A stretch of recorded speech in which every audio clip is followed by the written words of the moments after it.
Within the bowels of the Imperium, the souls that lie down in the filth, decay and horror, it's difficult for those poor wretches to consider themselves within the vision and the light of the Emperor of Man. For as gloriously as the Imperium presents itself in the depths of the human spirit and the lowest levels of its vast hive cities, languish those in eternal despair, never to know anything other than a life of hardship, toil and suffering, the rotten core of humanity's galactic empire. This is why it remains its own worst enemy, for here is where you'll find the most acute fracture points for discontent and those with nothing left to live for other than turn their souls over to the darkest whisperings that bleed into our reality from the realm behind our own. It's worth remembering also that for those who live in the Imperium, the phrase jobs is relatively inaccurate. Most people's assignments are not what we might consider jobs, they are more worker assignments. This though is of course dependent on the world you find yourself upon, for there are those within realms such as Ultramar where degrees of independence are far more commonplace. Another aspect I've spoken to before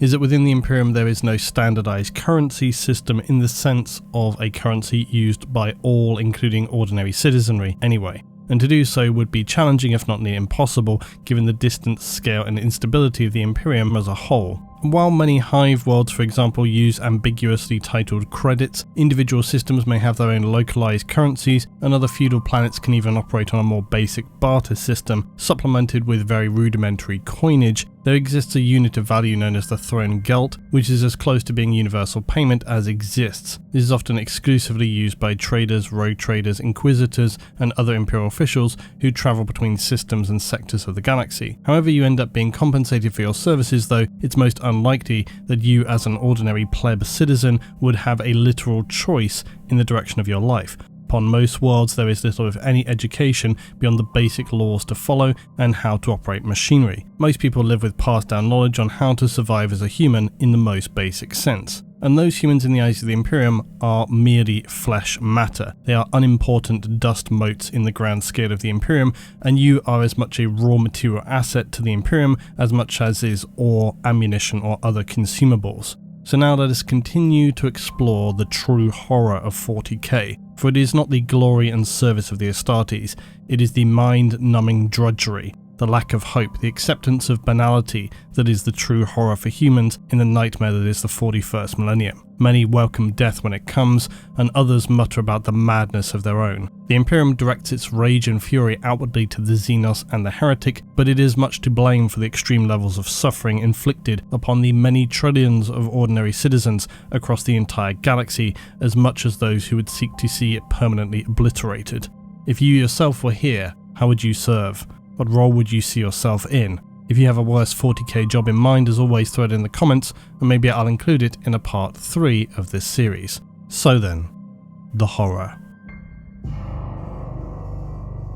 In the darkness of the 41st millennium, humanity has fallen into a true abyss of moral and ethical darkness. Human lives are bizarrely fought for ferociously in terms of the preservation of the collective empire that is the Emperor's Imperium, yet individual lives are treated as little more than a material commodity. Conversion to servitors, archo-flagellants and the like, thinking, feeling human beings stripped of both their humanity and their minds turned to mush with regularity. The Imperium also uses techniques like mind wiping of problematic or troublemaking individuals, those they consider compromised or even just a risk factor. Mind wipes are usually achieved through a flood of neurochemicals being injected to the base of the cranium, steadily erasing personal memories and identity like a cold, clouded fog drifting through the mind of an individual. This is not isolated in use for conversion of humans to servitor slaves, it also can be used for Astartes, especially those in the Grey Knights, where mind wiping is standard practice to protect them from themselves while facing demons that might twist and distort their memory of loved ones to become weapons against an individual. Mind wipes, though, are not always the default practice for control of humans in low-status service. Many in fact exist in a state of servitude, but are only subjected to damaging processes like mind wipes should it be strictly necessary. And this can sometimes occur for those who live in service to the Mechanicus. They are known as the Tech Thralls. Thralls, however, are not like servitors. They are still classified as human, at least in terms of their minds anyway. They retain thoughts of their hopes and dreams, they hold on to fears and express desires. Some Tech Thralls burn brighter than others in their feelings, but most are depressingly broken individuals, worn down to shells of human being through the endless drudgery of their existence. Brutality, tough shifts of menial labour, most would gladly welcome death when it finally comes. They may be known as Adsecularis, the tech Thralls. They exist primarily as the servant class of the Adeptus Mechanicus, cybernetically adapted humans who retain some semblance of humanity. They sit just above servitors in ranking, but far below all others. They are adapted by the Mechanicus to ensure they remain both obedient and efficient, and while their humanity is left more intact than that of a servitor's conversion, where servitors are effectively brain dead and merely motorized flesh matter, it's entirely debatable as to whether this is in fact a more humane fate than that of the adaptation and subsequent assignments which mean becoming a tech Thrall, where your life is all but consigned to oblivion, yet left within your shell are the last threads of your humanity, screaming from the inside out. In the eyes of the Mechanicus, however, they are simply a necessary adaptation. Any subject is suitable, although often they select the most disposable individuals, troublemakers, deserters, prisoners, condemned criminals and the like, although it should be noted that those selected for the role of a tech Thrall may equally hail from just ordinary citizenry when needs must. Humans selected for conversion will be augmented with basic cybernetics. Commonly, this involves limb removal and degrees of exoskeletal reinforcement to enable workers to then carry heavy loads and operate large-scale machinery and other industrial tasks. They also may be subjected to relatively low-tech optical and other interface adaptation. Lastly, there may be some cranial surgery where some mind erasure can take place for the most troublesome or offensive individuals. The Thrall class of human will obey any order given by the Mechanicus or other imperial authority. They are in effect drones, but while much of their humanity is stripped away, they do still attempt to retain something or some semblance of a society within themselves, or as much as it can be classified as such. It may seem that to a degree they are not far away from the levels of subjugation inflicted upon ordinary citizens of the Imperium, but Thralls exist in fact barely above servitors. They just have the unfortunate terminal torture of being very aware of it. Thralls were originally created by the Mechanicum out of necessity, and this development occurred during the period of imperial expansion known as the Great Crusade, culminating in the Horus Heresy. It's unclear as to why, but for whatever reason, there became an intense need for something slightly above servitors, which used formerly human biological matter, and after effectively lobotomization of a subject, servitors became a biocybernetic component system. Thralls are more akin to straight cyborgs. Their consciousness and memory are generally not extinguished before being processed into their new form. The conversion process to tech Thralls is a fate for many of a Forge World's population should they prove substandard in their duties or commit some other transgression against members of the Mechanicus. And the Mechanicus hate wasting things. Why simply dispose of a troublesome human when they can serve the almighty cog until death? Upon Mechanicus Forge Worlds, tech Thralls form a massive part of the expendable labour force, and this is standard across the Imperium. There will of course still be large components of standard humans, but Thralls are commonplace. If Thralls are to be used for military purposes by the Mechanicus, this is when they are designated as the Adsecularis, and this is of course a role that they are well suited for. After being outfitted with basic weapons systems and bodily protection, they will march to war as basically humanoid fodder. They are an unrelenting force of mentally alive soldiers, yet with no will of their own, puppeted by Mechanicus techs. It's not entirely dissimilar to some other machinery used by the tech priests, who are seemingly more skilled with wetware than they are the artificial systems of intelligence, perhaps for obvious reasons, being that the latter is strictly outlawed. Tech Thralls will advance into the most ferocious enemy onslaughts without apparent fear, and are formed into so-called covenants. Their primary weapon is, like so much in the Imperium, weight of numbers, sending wave after wave of their own men at the enemy and making any foe seem, quite simply, a trifle. Thralls are, unfortunately for them, just as susceptible to injury as any guardsmen, except they have the additional misery of being very dulled externally in response to their injuries. Internally, it's likely a sliding scale of just how much or how little individual thralls actually feel. For some, it's perhaps akin to being a servant of the plague god, whereby any injury barely registers in terms of pain. For other thralls who perhaps still burn bright in the mind but lack will of their own, it's going to be comparable to awakening during surgery but remaining trapped in an unresponsive body. All of this, of course, irrelevant to the machine god. Flesh will be torn away, but knowledge must remain eternal. All of this, though, is not actually why tech thralls feature in this second offering of worst jobs.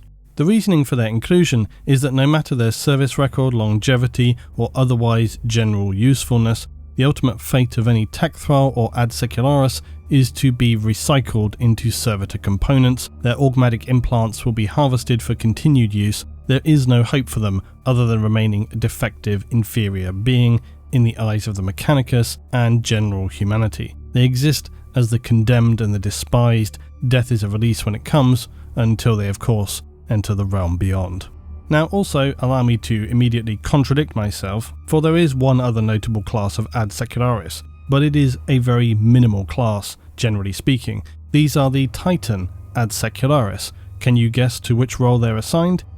It's Titans. Different legios can refer to the tech thralls under them with other terms than Adsecularis, and will even sometimes dress them with clean tabards and other simple cloth to give them a level of dignity, not for themselves obviously, but to not offend the sanctity of the machine and its spirit. This is perhaps one of the exceptions to the rule, as thralls who serve within a Titan may sometimes be gifted minimal benefits by its tech priests, augmatics and so forth. Mostly these so-called gifts can be interpreted more for the Mechanicus wanting to increase efficiency aboard a Titan than give anything to a thrall, but still for the thrall it's equally beneficial. It is perhaps the single ray of hope for a thrall to serve aboard a god machine of the Mechanicus, and in doing so achieve a sliver of dignity and appreciation for their service. For the remaining unwashed masses, it's a lifetime of otherwise condemned misery. Now, the selection of Chapter Serf as a worst job will undoubtedly be a contentious selection, because it honestly is somewhat subjective.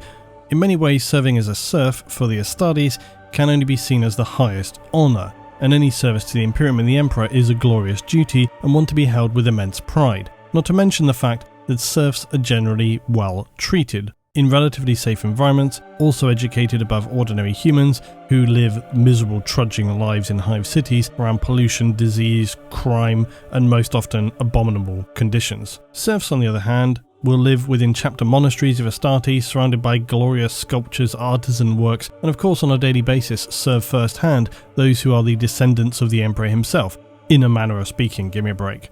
So, why would serfs be included? Like I said, it depends on your point of view, so hear me out. And it's also a very literal sliding scale. There are many examples of ordinary humans serving the Astartes who would rise to hold ranks such as Housecarl or Equerry. At the other end of the scale, there are those who will live lives which again, I feel can be torturous. Serfs are very often failed space marines, who for one reason or another did not meet the grade when it came to the progression of becoming a space marine. Now they have to live lives away from their homeworld, their family, and they may live in shame and humiliation every single day. The fact that their son never became an Astartes, or perhaps they live in mistaken delusion, believing still a slim chance that they were in fact converted to an Astartes. A serf's life, though, can be wide-ranging. Some will be abused on a near-daily basis by Astartes masters who look down upon them and remind them of their own humanity, something they hate.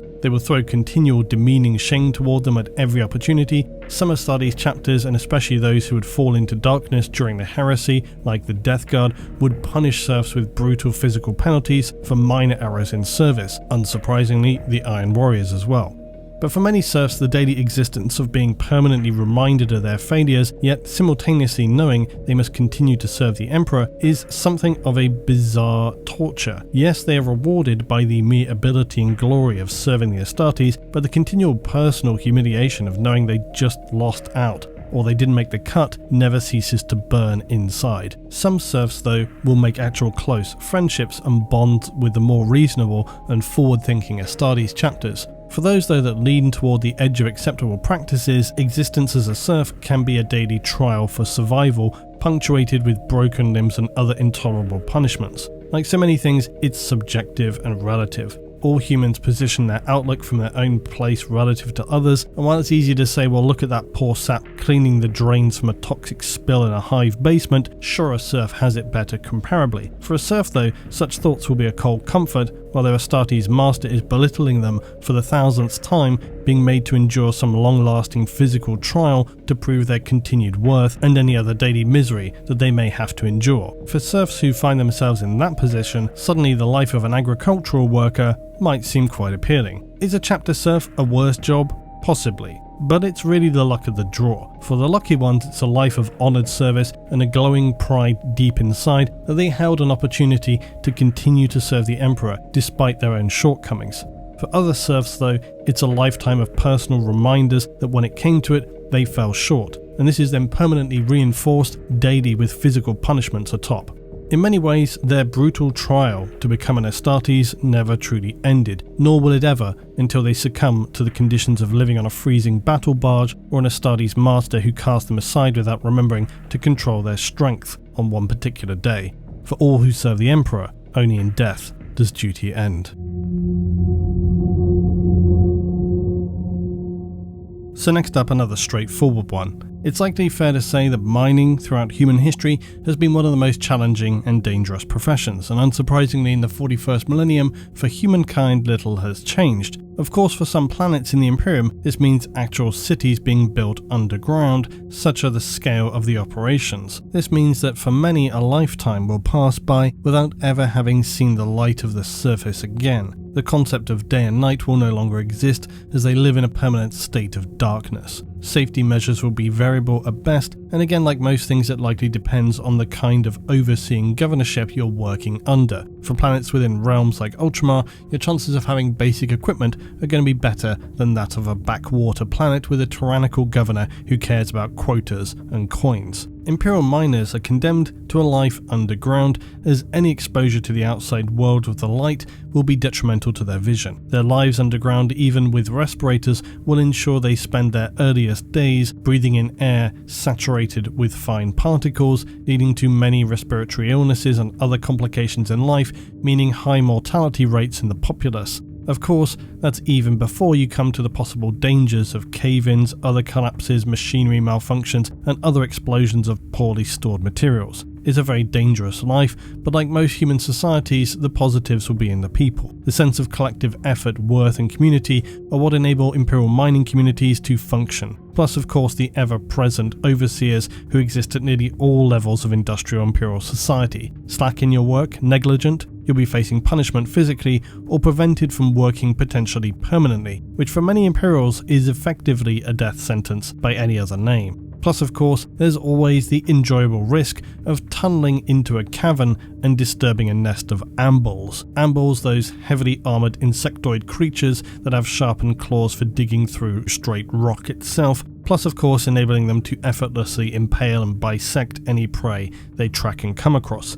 Ambuls are powerful monstrosities who have reached the peak of evolution through survival in the harshest of environments. Plus, for the workers of mining planets, they also have a taste that can't be beat. Delicious ambul. The extremely rare class of Titan, known as Psi Titans, are a specialised and feared class of Titan used within the Imperium's Collegia Titanica, known as the Ordo Sinister.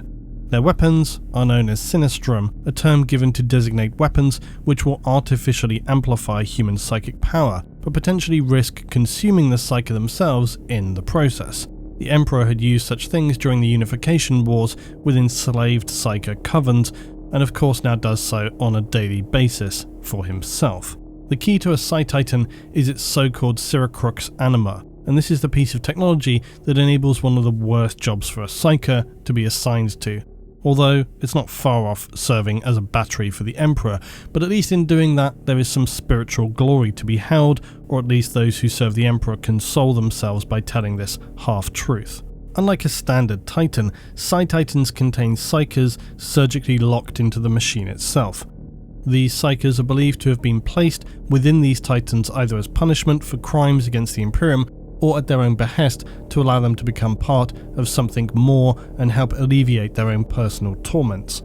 Either way, they exist as psychic slaves to the will of the commander, who will use their powers and spirit focus through the Circrux anima. The command princeps of a Psi Titan is known as the Preceptor Intendant, and they will sit within the anti-Psi shielded headpiece of the Titan. It's unclear if this shielding was originally placed to protect ordinary princeps from piloting the Titan. If it were, it appears to have not been enough to withstand the psychic screaming of its implanted human batteries, and so within a Psi Titan, its commander is also a null or blank.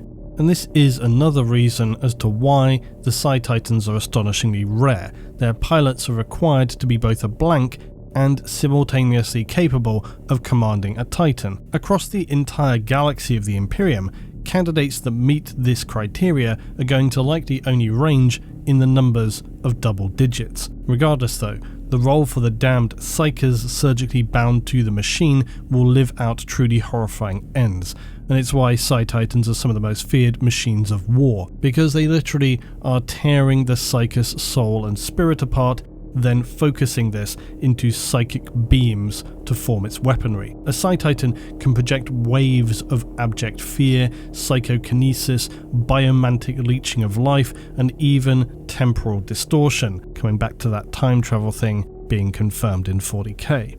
Then on top of this, it still has its so-called Sinistra Manus Tenebrae, its Psi Cannon. This device allows it to focus the psychic antipathy of the psychers within to create a warp breach similar to a vortex weapon.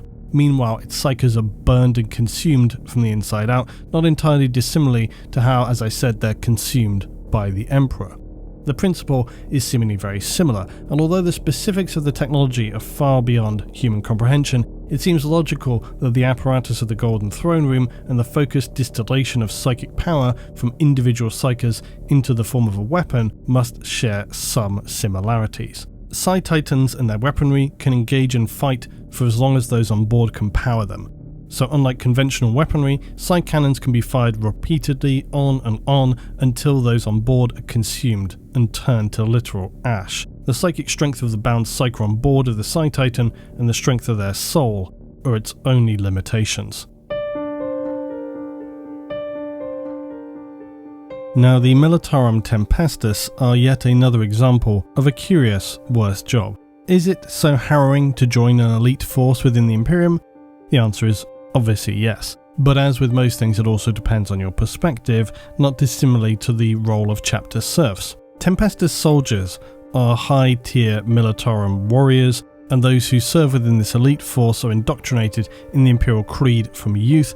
Their only culture is that of loyalty to the Empire of the Imperium and the Emperor, and demonstrate this by their unblinking immediacy in the execution of their duties. Many of them go on to higher roles amid the echelons of the Imperial factional hierarchy. So where's the worst part? It sounds glorious and proud to serve the Emperor and the Imperium in one of the most well-equipped elite military human forces. Sure, from the inside of the Imperium, it certainly looks that way. But if we take the blinkers off and look, as we often do, at the cold reality of the Imperium as it stands in M41, the Tempestus are both harrowing and dystopian in their indoctrination of new recruits, certainly above that of the standard Militarum, which by comparison is a fairly standard military force.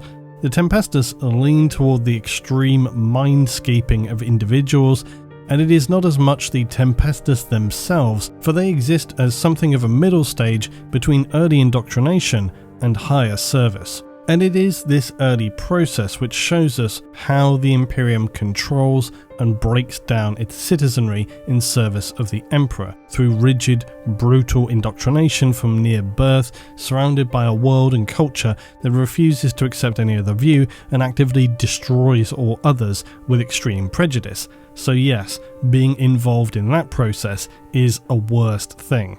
Imperial officers, sororitas, ecclesiarchy, even the Inquisition and assassins originate from what is known as the Schola Progenium. These are specialist imperial schools that usually contain the children of imperial nobles or other high-ranking imperials that have died. These are nearly always then orphaned children. They're known as the progena novum, and from their entry into the Schola until they are either rejected into lower service or passed for higher service, they will be mentally and physically conditioned to serve the Imperium from day one. It's less an education than it is an enforced role within the Imperium, and for most it will mean progression to Tempestus. So it is thus the job, if you will, of Tempestus that is the worst part. It is the inhuman degree of training in the Schola that is one part of why becoming a Tempestus is the worst position to serve in. Those who pass their trials of compliance and make it to selection day may be assigned to other specialist factions straight away, but for the majority of the Schola cadets are then enrolled within the Tempestus Scions. As with nearly all Imperial service, the training for high-tier military service is brutal, and as always the death rate among recruits is high. This training will last for 3 standard years of whichever system timescale the recruits are operating within, and the positive for recruits is that if they're successful they will be issued with some of the very best weaponry, equipment and resources available to standard humans in the Imperial Militarum. Some may progress to officer ranks and others then into the service of, say, the Sororitas if they had not done so early directly from the Schola. There are in fact a multitude of ways a Tempestus may proceed to further service, so again, this is all sounding pretty positive, but as I noted, the Schola Paginium is perhaps one of the most, if not the most, bleak and disturbing aspects of the Imperium.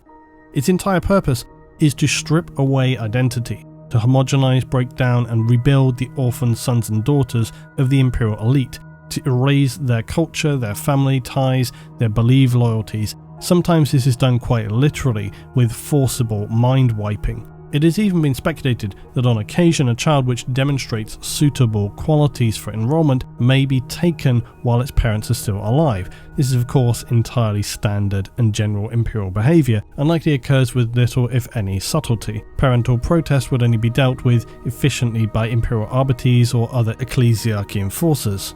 Age is also not a determining factor for children who arrive at the Schola Paginium. The only requirement is their ability to pass early physical mental assessments, because once again, whereas other areas of the Imperium draw humans from a wide spectrum of planets and systems with their own cultural backgrounds, sometimes language and other traits, the Schola seek the entirely opposite approach. They want to erase personal identity. It seeks pure conformity and reliability. It wants to only create single-minded servants for the Emperor who will never blink and miss. They will always know instantly the action that is necessary to be taken and take that action almost instinctively. For the children arriving new to the Schola, all signs of their former lives will subsequently be erased. Belongings discarded and destroyed, individual clothing replaced with plain, identical uniforms, even their given birth names will be replaced with a selection from a long list of legendary Imperial heroes, and this is to remind them of the highest ideals of excellence that they must aspire to. Of course, it's also undoubtedly to continue this reinforcement of identity erasure. New orphans at any Schola will be cast in the Imperial mould, and only the strongest will emerge without damage and remain intact once the fires have cooled. For now, the Schola is their reality. It is all they will know, all they need to know. Any unwarranted questioning or disobedience is, unsurprisingly, dealt with severely. Of course, for the younger recruits, usually under the age of 6, this change is easier and more permanent. The conditions they're placed under more readily adopted. It's easier for them. Early memories become hard to remember with clarity when their days are spent, even at such a young age, doing intense mental conditioning and repetitive learning. One reason as to why this entire training process is one of the worst is for that of the older recruits. For those who have spent longer in their home culture, who have known their parents and formed close familial bonds, these things are harder to break down with mere repetition of studies and physical discipline. Humans are very capable of burying emotions and memory deep inside, and so for most older recruits, they require additional mindscaping to ensure absolute and undeniable commitment to the Imperium, the Schola, Tempestus and any higher service. Even as the recruits sleep, servo skulls will continually pass over them, scanning and assessing their eyes for any signs of suspicious dream behaviour, which if detected will result in them being dragged into chambers for punishment vigils, both mental and physical. Then even for those who do sleep, they'll be subjected to continual subliminal reconditioning. And this is where one of the most harrowing practices will be enforced upon recruits. For those troublemakers, those who never really find their groove, their rhythm to get into life within the Schola, they'll be strapped into a chair known as the correction throne. Heads, arms and legs all strapped in place as tiny needles are inserted to the back of the skull. Their mind is then flooded with neurochemicals that wash through their brains and erase long-term memory. All the while floating servo skulls recanting litanies, screeching war cries for the ecclesiarchy. Such processes are only semi-effective, at best though. In fact, many Schola who progress to the Tempestus and beyond will still retain troubling dreams of their discovery amid blood-soaked marble floors during some planetary rebellion. For others far worse, they may have visions of being torn from living parents as Imperial forces permanently silence them. Yet all of this is still not the worst part of being trained within a Schola for the role of Tempestus Scion. One of the ways in which the Imperium seeks to break down individuals to become unquestioning servants for the Emperor is in pitting them against one another, and this often occurs during Astartes training and the likes of the Inquisition and the Assassinorum. It's the same within the Schola. Often while still in their early teens, those who continue to demonstrate a failure of memory erasure, or for those who continue to rebel, fight against the erasure of their identity, will likely be allowed to attempt to escape the confines of the Schola. They'll be given an opportunity. Most of these cadets will not miss it, and thus attempt escape. However, this is merely another test, a test for them to see if they would in fact flee, which they nearly always do, and then a test for their fellow recruits in the Schola who are turned out to hunt down and eliminate their rebelling novum. If this were not the worst end, any of those who may not choose to run but merely continue to buck against authority, or who continue to show too much free thinking, spirit, attitude and in general disrespect to their tutors and instructors, will suffer without warning the massive hammer of the drill abbot. These are members of the ecclesiarchy who are instructors within the Schola and will quite simply bludgeon the troublemaker to a quivering pile of flesh in front of their fellow students. Then subsequently whatever remains of their spinal column is extracted and placed on display within their dormitory to remind those of what awaits any who resist. Upon one world, due to an apparent faulty batch of mindscaping chemicals, a whole year group of recruits rebelled and the enraged Abbot Prime ordered the Officio Prefectus to crush the rebellion. So, whilst still alive, the mutinous cadets were meshed with mortar and used to line the Schola's ferrocrete walls. To this day, their bones jut out of long corridors, grasping for freedom as a warning to all new recruits the consequences of insubordination. Testing of recruits will continue endlessly right through to their graduation, and then when finally they become a Tempestus, the training continues. Many of these become progressively more severe, up to a point at which a cadet may be in fact ordered to execute a friend who they have trained alongside for many years. Anything other than immediate and emotionless obedience will likely result in their own death. But this is the horrifying example of what the Imperium does to its own citizens. Their rationalization for this is that soon these recruits will have to face the true horrors of the galaxy, and that such acts serve to both prove their obedience and discipline of cadets and the effectiveness of their training, while simultaneously demonstrating both an ability to make difficult, essential decisions in the heat of combat. For example, a commissar eliminating a troublesome soldier. More importantly, such tests are designed to ensure that recruits are beholden to the Imperium and do not harbour any other loyalties, as well as wheedling out those who could likely not follow such an order. These are considered dangerous individuals to the Imperium. And this is the true horror of the Imperium. It's in its ability to turn an innocent human being into an organic robot devoid of emotion and choice, to forge through brutality, fear and indoctrination a person into becoming a being capable of being ordered to murder a friend and then do so without even flinching, without remorse, pity or any emotion. Being trained for service in the Tempestus via the Schola Progenium is one of the worst positions to find yourself in within the Imperium, because they will brutally erase not only your identity but also your humanity. Is it indeed any wonder then that all who exit the other side are capable of acts like enacting exterminatus, the trials to become an imperial assassin, or the completely religious radicals of the sororitas?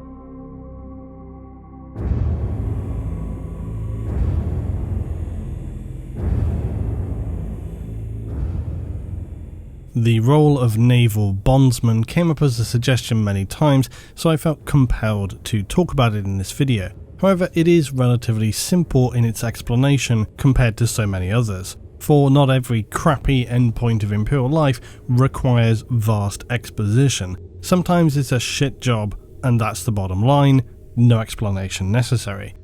For any though who are unaware, some aspects of the Imperial Navy in M41 are highly comparable to the naval forces of ancient Earth, because while there are some who choose to serve, there are many more who would wish to avoid service aboard, say, naval vessels for the Imperium, yet the vast masses of workers aboard Imperial vessels are entirely necessary. And unsurprisingly, Imperial ships are not beautifully advanced starships with cozy quarters. They're claustrophobic, often cold, undesirable places, especially during warp travel.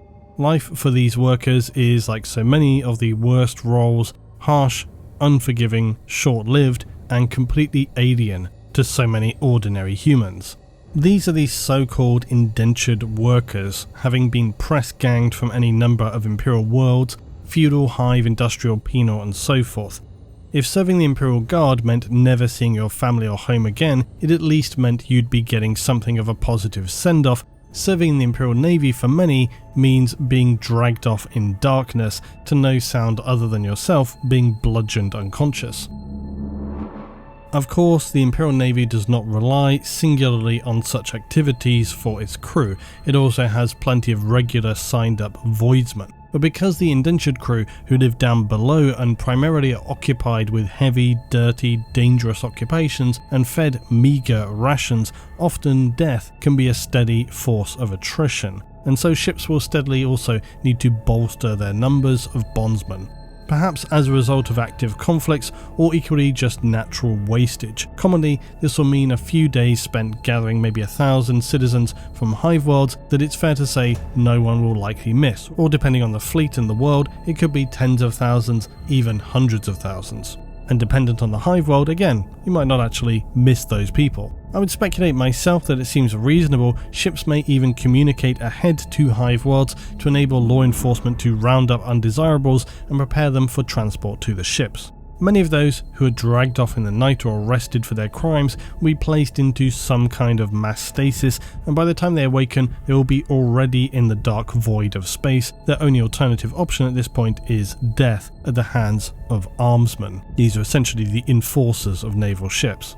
Like a significant degree of Imperial production, the Imperial Navy uses a surprising quantity of quite literal manpower to operate its machinery, and Imperial ships are bizarrely no exception. This is of course another one of those situations where 40k drifts into the realm of the truly bonkers, but you all wanted to know this stuff.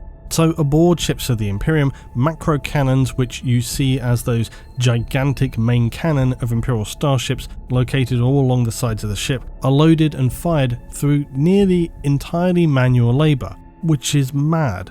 First, the breach must be opened by the crew pulling on massive pinions or chains, while a second crew readies a massive shell to be loaded. Once the breach is open, any spent casings are extracted and the interior of the breach cleaned by the third crew. Engineers additionally inspect for damage or impurity. Now a second crew then loads the truly gargantuan shell into the breach and immediately clear the way as the first crew come back in with a colossal manual effort in closing the breach.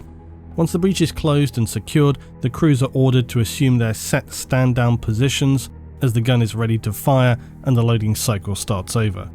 Life expectancy, unsurprisingly for macro cannon gun crews, can be even as short as weeks, because the sheer effort required, involved and enforced, the conditions and rations are all so severe they're literally worked to death, not to mention those who are crushed or lose limbs through inevitable poor timings and judgments. Life within the ships is bad enough though that without such hazardous activities, their days will be spent across a spectrum of endless, back-breaking tasks regardless. Cleaning, transporting, loading of materials and resources, resupplying various components and machinery, crawling through ducts and ports in the belly of the ship to clean and ensure they remain operational, and likely along the way finding other dead indentured workers who perhaps weeks ago collapsed under the strain of the physical stress, temperature or just otherwise exhaustion. Often, Walkways and paths also throughout the ship feature no safety measures of any kind, and it's all too easy to slip on a patch of oil and grease and fall hundreds of meters to your spine-breaking death below as you land on some metal acute surface. The near continual wastage of the lowest crew members aboard the ship will likely not even register for the captain and senior officers of the naval ship. These matters are taken care of below decks. They were never even considered to concern themselves with those individuals, if you could call them such, because similarly to tech thralls, they barely rank above servitors and therefore barely are any kind of consideration for senior ranking officers in the Imperium. If anything, the indentured workers aboard starships should count themselves lucky they have an opportunity to serve the Imperium, and perhaps in death they will be forgiven for past sins, whereas if they were not doing so, then likely right now they would in fact be being processed into cubes of corpse starch. And for those who continue to cause trouble or step out of line, they can always be found a place in the refueling section of starships, and we all know what fate awaits those damned souls. Again, I think last time some people missed the point about the starship refuelers, and the fact that they were forced into horrifying disintegration while hauling the extremely hazardous material. Many people thought that this was inefficient, stupid, why not use robots or some kind of other belt system to transport this in? Again, kind of missing the point. These were punishments they had likely been forced into, and were they not already tech thralls, they likely would have had some means to ensure the process took place. It's hardly inefficient if the individuals concerned were already condemned. There's plenty more where they came from after all, which should be near enough the motto of the Imperium, to be honest. Because while such an activity seems absurd on face value, it seems horrifying and an offence to the dignity of humanity, that all fits the Imperium like a glove. Work aboard Imperial starships is riddled with dangers, it's filthy, unrelenting, and will literally pull apart the bodies of workers under the strains they must exhibit. Many a worker's arms have been quite literally dislocated or worse by the strain of positioning and reloading macrocannons. Many others will just simply lose their minds while travelling in the warp, despite the very necessary protections offered for vessels of the void. There is something entirely troublesome about space travel. All feel it, even those who are resilient to such things, like those born in the darkness of space, because this darkness is always seeking somehow, somewhere to creep into the human mind, and it finds this to always be easiest among the weak-willed, the disaffected, the resentful. So if you ever find yourself dragged off into darkness and awaken aboard an Imperial naval vessel, it's worth remembering that in the void of M41, no one cares if you scream.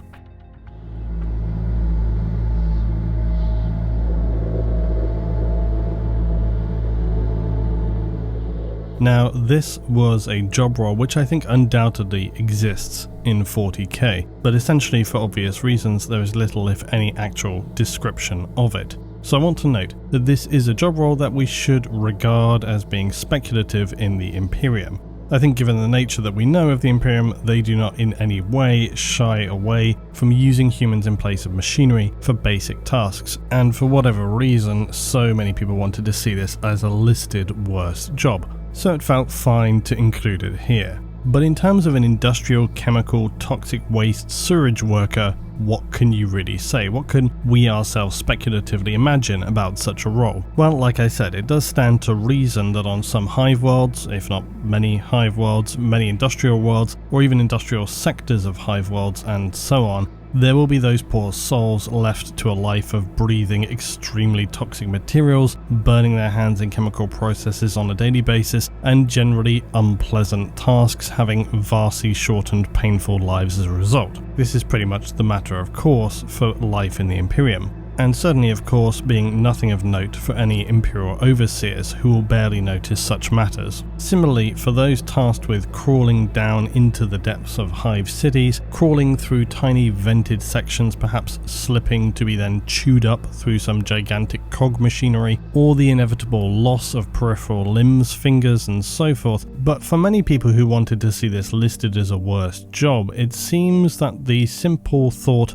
of having to process sewage waste material from Hive cities, which is obviously vast in quantity, is the most unpleasant thing. And I think for obvious natural reasons, Now, while there will be a need for maintenance workers in Hive cities to carry out such tasks, it's well noted that many Hive cities exist on worlds which suffered total ecological collapse long ago, and so they no longer pay any note to environmental effects of waste. Commonly, Hive worlds see the vast majority of the surface of a planet being completely uninhabitable, and instead they are these bizarre, toxic wasteland worlds with no flora or fauna to speak of. So any waste materials from Hive cities are simply pumped out, leading to some having oceans of toxic materials or vast deserts. As I have noted previously, Hive cities are sometimes wrongly referred to as arcologies, because they are not. An arcology is literally a marriage of the words architecture and ecology.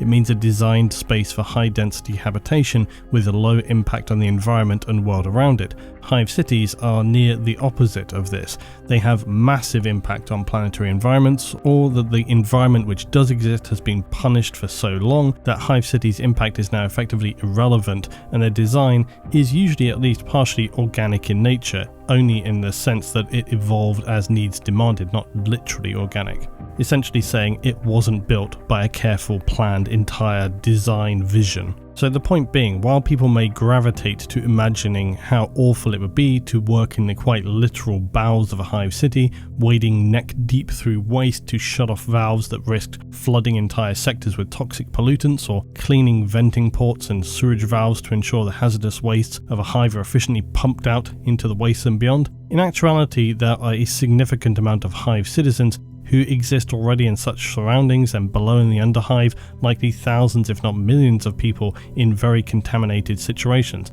So their specific jobs may not tie them directly to a life of being surrounded by the waste of a billion humans, but many Hive citizens still do so regardless.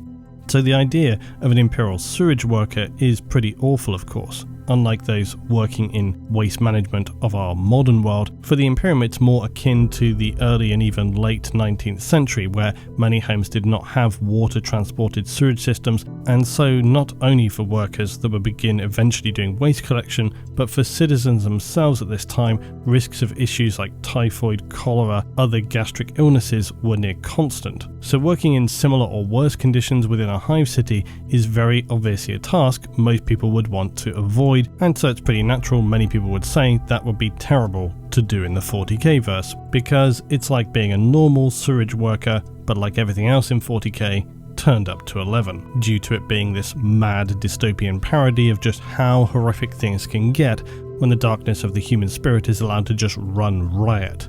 Except if you are thinking of how bad that would be for just the person doing that job, you're still not thinking bleak enough for the 40k verse. As I just did and have often noted, Imperial citizens experience a life that is something in between feudal peasantry and early 19th century industrialization in M41 generally. So quite honestly, as awful as the thought of toxic sewage is, you really want to be thinking more about the horror of those workers in the 41st millennium who are working in the equivalent of scaled up chemical processing of the 1800s. Early human industrial civilizations were producing products with little to any understanding of the effects on humans, or if they did, it was certainly not anything that they were going to be concerned about.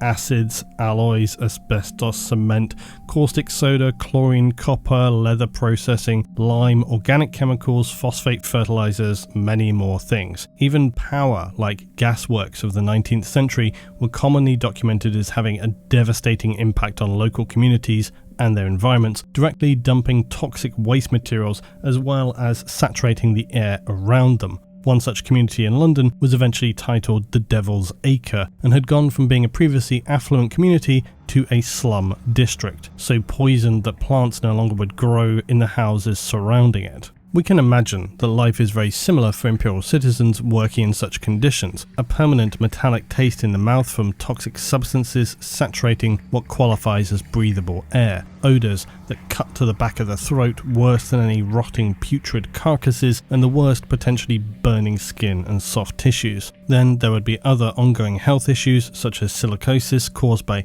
inhaling large amounts of crystalline silica dust found in stone, rock, minerals, etc. like the miners. Over many years this could lead to lung scarring and damage. Workers could face any number of other conditions, simple toxic poisoning, organ failure, and as I noted earlier, any other number of invasive diseases and chronic conditions that build up maybe over many years or acutely, eventually leaving you wasted and unable to remain productive. However, contaminated or no, you would then become a prime candidate for recycling.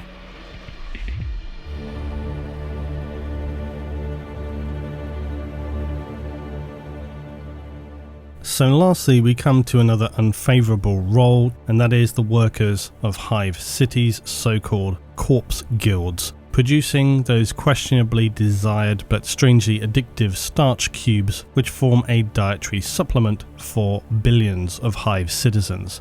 Now I think it should be clear, this is very obviously one of those sideways joke references that exist everywhere in 40k, and it is no mystery that corpse starch for the Imperium is effectively Soylent Green.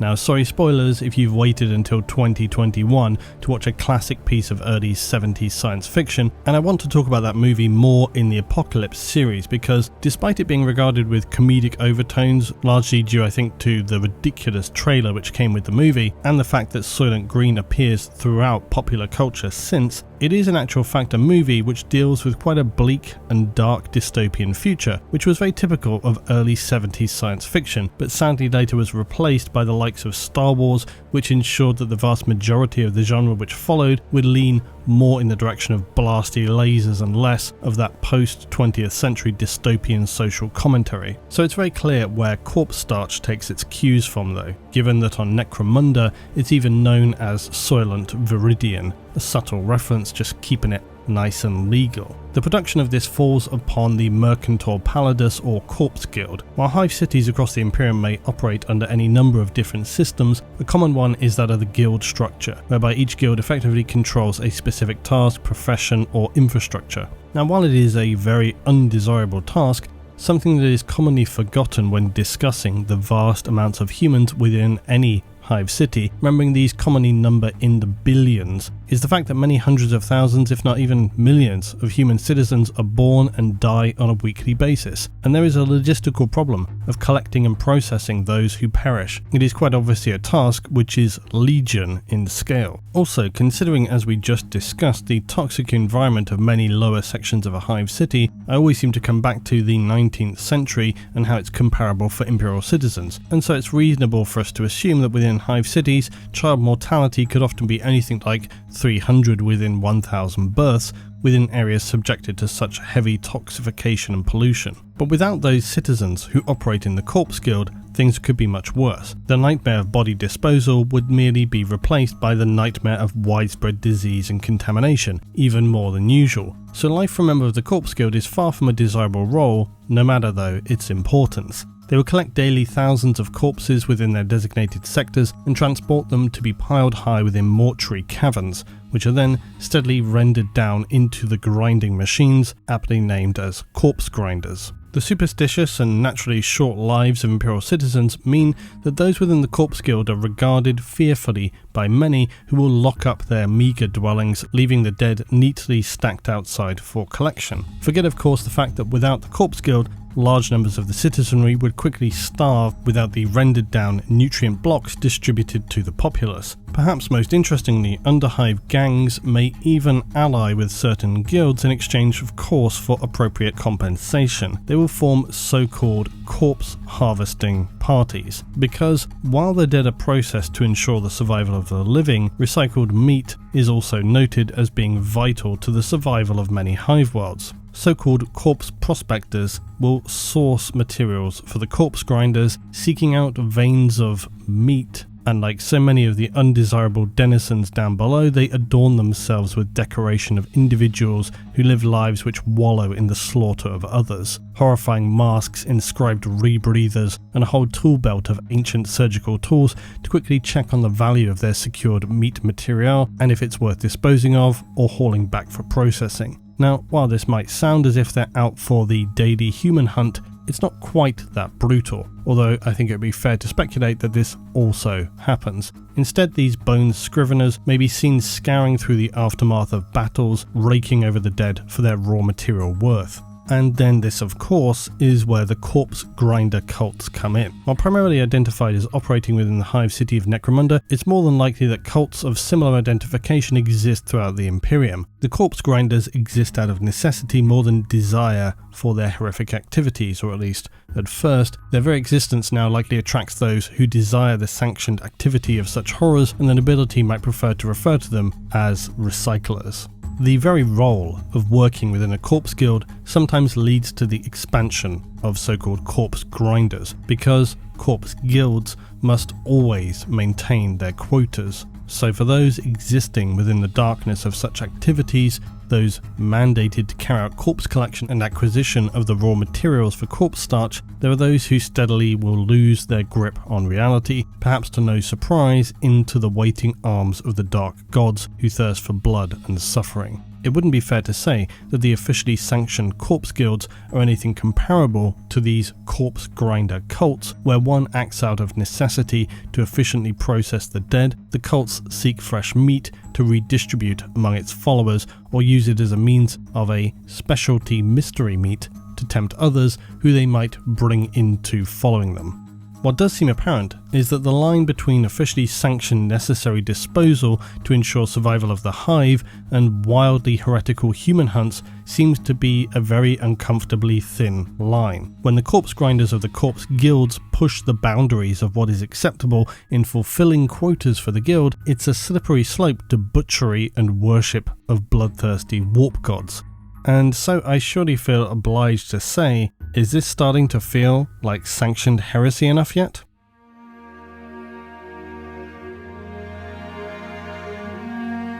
Picking through the roles of civilian life of the Imperium remains one of the most interesting aspects that exists in the 40k verse. Last time I talked about worse jobs was quite some time ago, and I said that we needed to see many more slices of civilian life back then. And this has started to occur a little. Black Library has been turning out many of its new 40k crime novels of late, and most of these focus more on the civilian side of things and less on the massive space battles against Xenos. So it is worth checking these out if you are unaware, because I personally have enjoyed all. When it comes to the Imperium, it's a strange place to even define what would be classed as a job, because many roles are far from what we would consider this to be. They're more assigned positions in society based largely on your status and background, not entirely unlike feudal societies of the past. As a citizen, you learn the trade your family knows, because the idea of rising above that is so minimal as to be barely even worth considering. Still, it was fun to return to this topic, as it's always mad to really delve into the bleakness of the Imperium, and the inclusion of the Schola Tempestus I think is especially important, because often I see people saying how workers wouldn't stand for that, they wouldn't stand for the conditions in the Imperium, blah blah blah. Yes, we've often seen as well rebellions in the Imperium, and we see how that goes. They occur all the time. Yet 99% of the time they are crushed and horribly unsuccessful.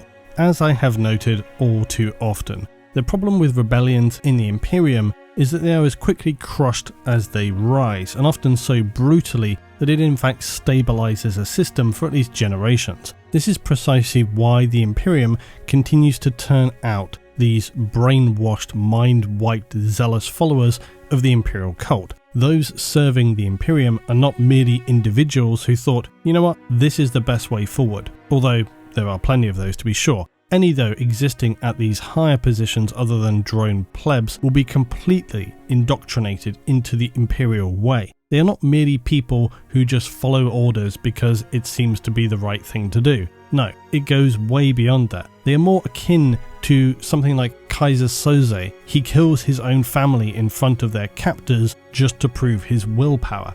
That's the kind of people you're talking about who exist in the Imperium in positions of power. And so in realizing that, it will help you then to understand that even when rebellions or pushback happen toward the Imperium of Man, it can only go so far before they come up against this impenetrable wall of indoctrination, and at that point it goes no further.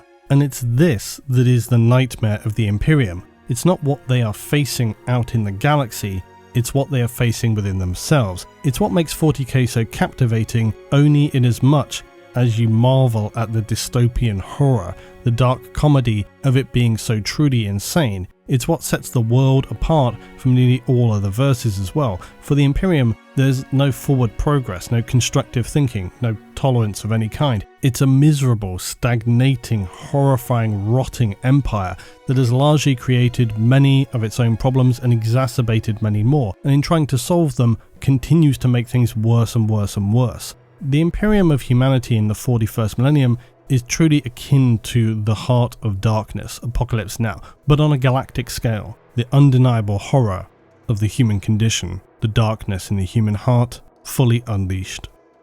So until next time, if you have further next jobs or want to tell me which worst or best thing I should do next, please tell me below. We're only partway through so many different topics at this point, so I have a lot of options where we go from here. But as always, I finish saying thanks for watching, thanks for your support, and I'll see you in the next one.